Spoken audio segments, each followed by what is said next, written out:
Saudara Putri Chandrawati telah memberikan keterangan sebagai terdakwa dalam perkara pembunuhan Yosua. Apa implikasi dari keterangan yang disampaikan Putri tadi? Kita bahas bersama dengan penasihat hukum Ferdi Sambo dan Putri Chandrawati, Rasamala Aritonang. Pak Rasamala, selamat malam. Selamat malam. Kita juga akan sapa penasihat hukum Richard Eliezer Roni Talapesi. Pak Roni, selamat malam. Selamat malam, Mbak Livi. Dan juga pakar hukum pidana Suparji Ahmad. Pak Suparji, sehat ya? Sehat, Mbak. Saya ke Pak Suparji dulu. Bagaimana Anda melihat keterangan Putri hari ini? Apakah kemudian bisa membebaskan, paling tidak meringankan Putri dari dakwaan? Ya, pertama bahwa keterangan terdakwa merupakan satu alat bukti di 184 KUHP. Ya.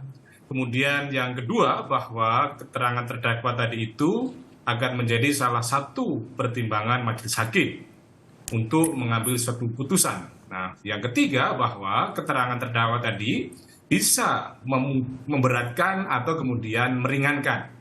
Akan berimplikasi meringankan sekiranya bahwa apa yang disampaikan adalah sebuah kejujuran, sebuah ketulusan, tidak berbelit-belit, mengakui kesalahannya, menyesali perbuatannya, dan tidak akan lagi melakukan perbuatan tersebut. Sedangkan yang memperberat sekiranya bahwa yang disampaikan adalah itu tidak kooperatif atau kemudian mempersulit dan apa yang disampaikan tidak logis. Nah, kalau kita cermati dari apa yang disampaikan oleh Ibu PC di dalam persidangan kali ini, dalam konteks agenda keterangan terdakwa, ada beberapa hal yang kemudian memang menjadi keterangan yang patut disangsikan. Ya, misalnya soal tadi bahwa ketika terjadi tembak-menembak, dia dijemput oleh suaminya dalam kamar, tidak menanyakan apa yang terjadi di luar itu. Tadi kan hakim seolah-olah kemudian menyaksikan, tidak manusiawi, tidak bertanyakan soal itu gitu loh ya. Kemudian yang kedua bahwa tadi disampaikan juga berkaitan soal dugaan sebuah korban pelecehan seksual, tetapi kemudian tidak melakukan visum dan lain sebagainya. Nah, pada sisi yang lain juga dipertanyakan sebuah korban pelecehan seksual, reaksinya adalah yang paling utama sebuah rasa malu tadi. Tidak ada rasa marah yang kemudian bermaksud misalnya melaporkan atau kemudian mengungkap perkara tersebut, tetapi yang bersangkutan menyatakan bahwa ini ada rasa malu sehingga kemudian tidak menceritakan kepada siapapun, termasuk akhirnya kepada suaminya dicerita dan tidak menduga terjadi peristiwa ini. Yang pada sisi yang lain yang cukup menarik adalah tentang apa yang disampaikan oleh majelis hakim bahwa apa yang terjadi di Magelang sebuah ilusi saja tadi itu saya kira hal-hal yang menarik yang menjadi catatan. Tapi lagi-lagi nanti itu akan menjadi pertimbangan majelis hakim itu, Mbak. Ya. Oke, saya ke Pak Rasamala. Itu adalah sejumlah catatan yang dianggap menarik dari persidangan tadi oleh Pak Suparji. Tanggapan Anda, Pak Rasamala? Ya, pertama begini, apa yang disampaikan Bu Putri Chandrawati adalah keterangan secara faktual apa yang dialaminya ya terkait dengan peristiwa yang terjadi di tanggal 7, kemudian terkait juga dengan peristiwa yang terjadi di tanggal 8. Motif terjadinya peristiwa di tanggal 8 disampaikan bahwa kejadian perkosaan atau kekerasan seksual yang di tanggal 7 yang dialami langsung secara detail sebenarnya tadi tidak disampaikan pada persidangan yang sifatnya terbuka karena sebelumnya sudah disampaikan dalam persidangan tertutup. Jadi detail soal bagaimana terjadi peristiwa itu sudah disampaikan dan itu termuat di dalam berita acara perkara gitu.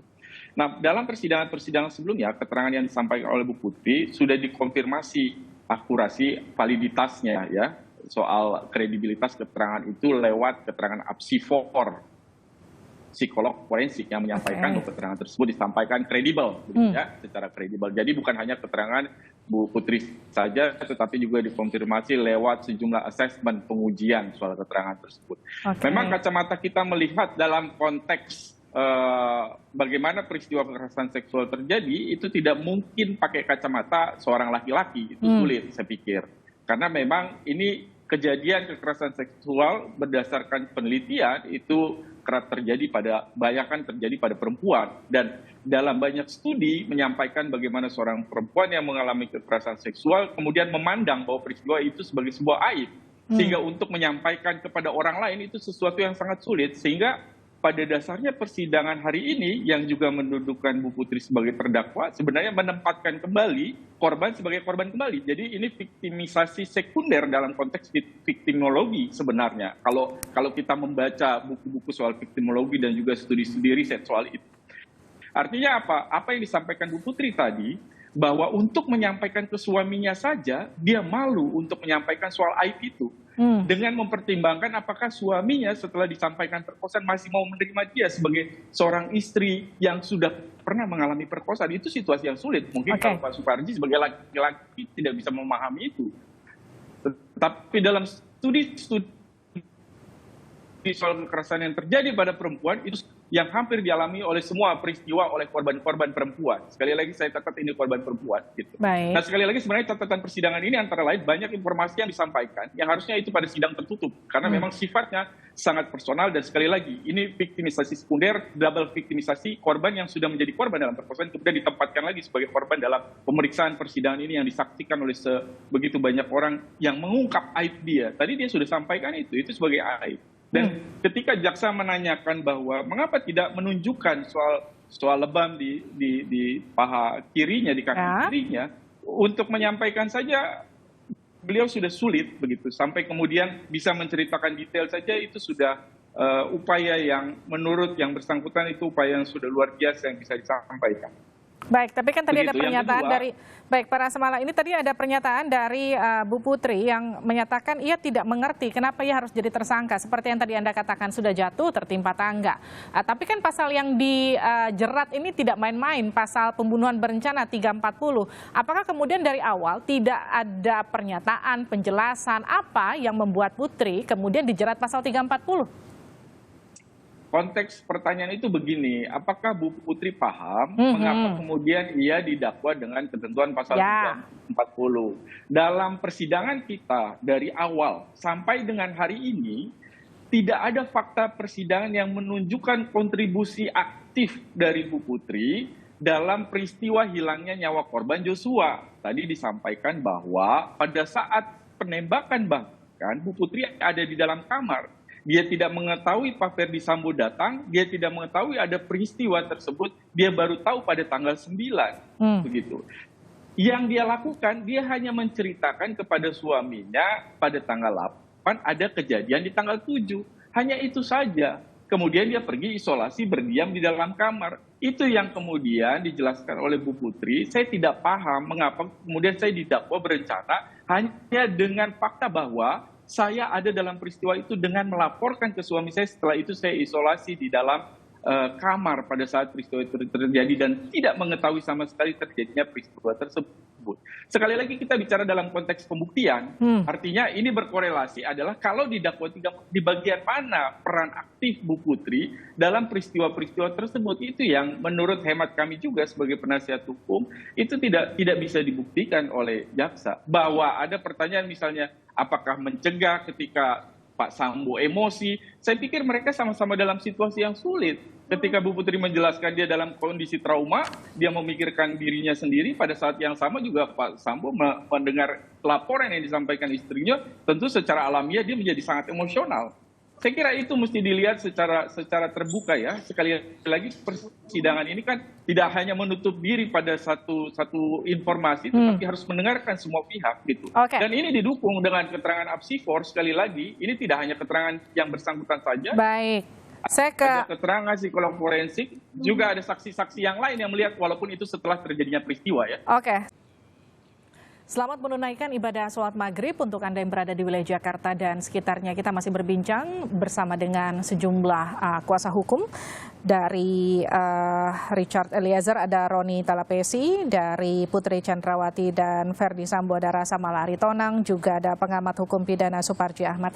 Tadi pernyataan saya terputus ke Pak Suparji Ahmad, sudah jatuh tertimpa tangga. Ini pernyataan Bu Putri tadi di persidangan. Pak Rasamala menambahkan Bu Putri dalam kasus ini adalah korban yang kemudian dikorbankan 2 kali, katakanlah seperti itu. Bagaimana Anda melihat pernyataan ini?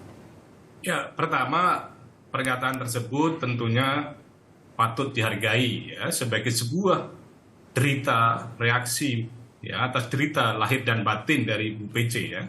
Kemudian yang kedua, pernyataan tersebut betul adanya sekiranya memang bahwa pelecehan seksual terjadi dan kemudian yang bersangkutan tidak terlibat dalam konteks pembunuhan berencana.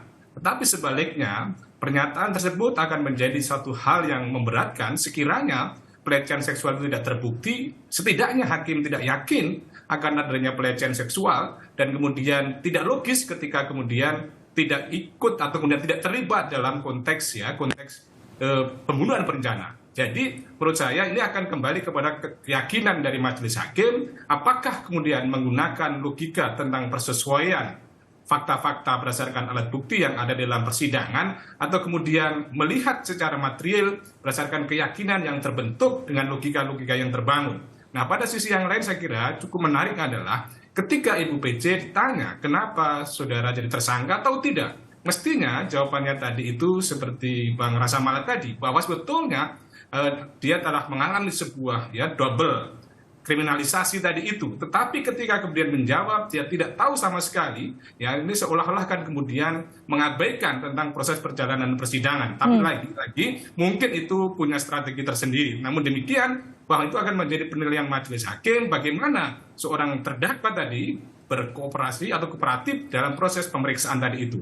Oke, saya ke Pak Roni. Pak Roni, dari pernyataan Bu Putri hari ini, adakah yang kemudian menurut Anda memberatkan klien Anda?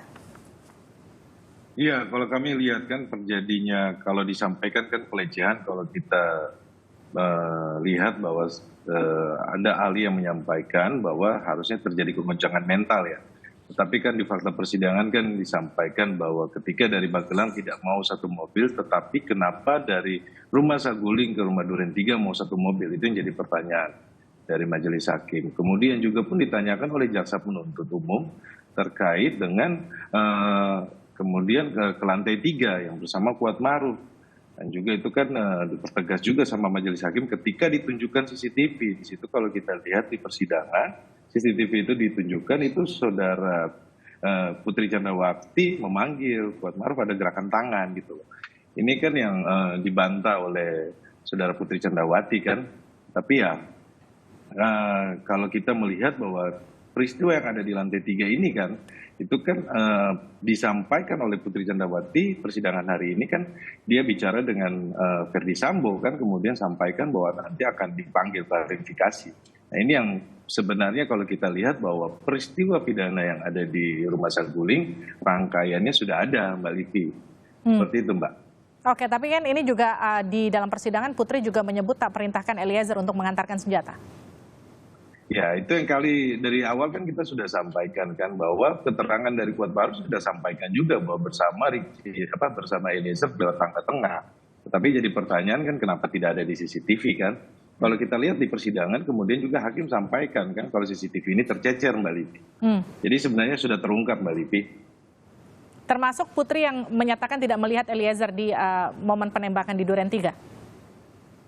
Ya, saya pikir bahwa ketika ada ada PS, kemudian ada lihat lokasi di rumah Duren 3 dengan situasi rumah yang ruang tamunya tidak terlalu besar, saya pikir majelis hakim bisa melihat ya Pak. Kemudian kan faktanya kan terlihat bahwa selongsong peluru itu ada di mana-mana, tuh rekoset ada. Kemudian ya itu nanti jadi penilaian hakim lah, Mbak Livi. Oke, saya ke Pak Rasa Mala. Ini juga kemudian jadi pertanyaan ketika masyarakat menonton Bu Putri menyatakan bahwa ia tidak melihat adanya jasad Yosua, padahal posisi kamar itu tidak terlalu berjauhan, pintu setengah terbuka, kata beberapa terdakwa di persidangan, dan juga tidak bertanya soal adanya penembakan. Ini sama dengan apa yang kemudian diceritakan Bu Putri terhadap Anda, Pak Rasa Mala? Saya kira mesti diklarifikasi begini, pada saat setelah terjadi penembakan itu, sebelum terjadi penembakan itu, Bu Putri kan masuk ke dalam kamar, sesuai fakta persidangan ya, masuk ke dalam kamar, kemudian dia berganti baju. Kalau ganti baju kan nggak mungkin pintunya itu dibuka. Gitu loh. Jadi pintu itu dalam keadaan tertutup, terkunci. Kemudian beliau beristirahat pada saat itu, tidur karena memang keadaan badannya tidak fit begitu.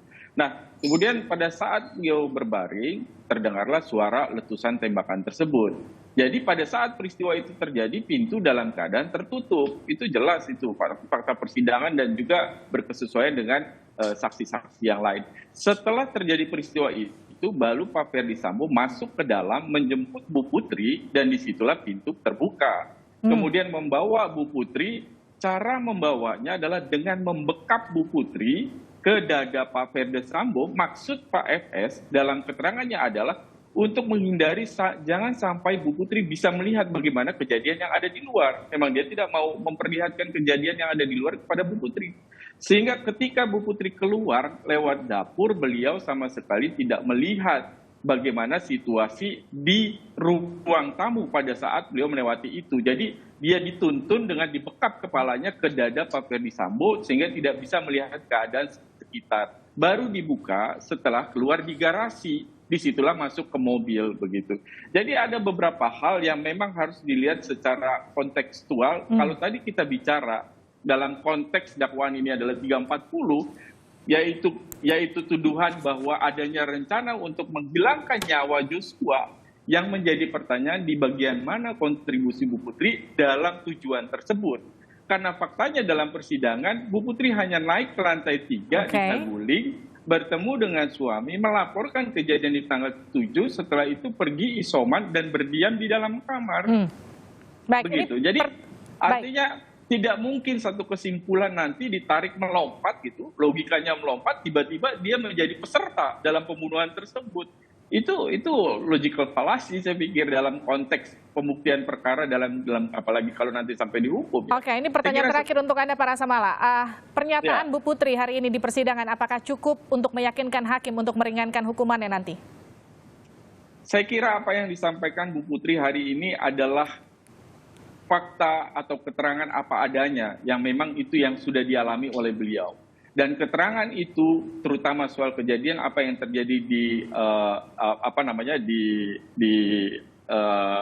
di tanggal 7 itu sudah dikonfirmasi lewat keterangan apsifor yang dibuktikan. Sekali lagi saya mau bilang bahwa psikolog forensik yang dihadirkan itu bukan oleh penasihat hukum, tetapi oleh jaksa penuntut umum yang diminta oleh penyidik untuk melakukan assessment. Dan hasil assessmentnya, keterangan tersebut kredibel. Artinya ketika ada keraguan-keraguan soal motif apa yang terjadi, jaksa penuntut umum sudah membuktikannya lewat keterangan apsifor yang berkesesuaian dengan keterangan Bu Putri dan juga berkesesuaian dengan keterangan saksi-saksi lain, walaupun saksi lain mengetahui informasi itu setelah terjadi peristiwa di dalam kamar, tetapi itu sebagai bagian petunjuk yang harus bisa dilihat secara lebih lengkap. Saya kira itu ke depan tentu kita harus lihat ini terbuka dan harapannya hakim bisa menilai ini secara adil. Itu aja prinsipnya. Baik, terima kasih kuasa hukum dari Putri Chandrawati Rasamala Aritonang dan kuasa hukum dari Richard Eliezer Ronita Lapesi serta pengamat hukum pidana Suparji Ahmad telah bergabung bersama kami di Sapa Indonesia Malam.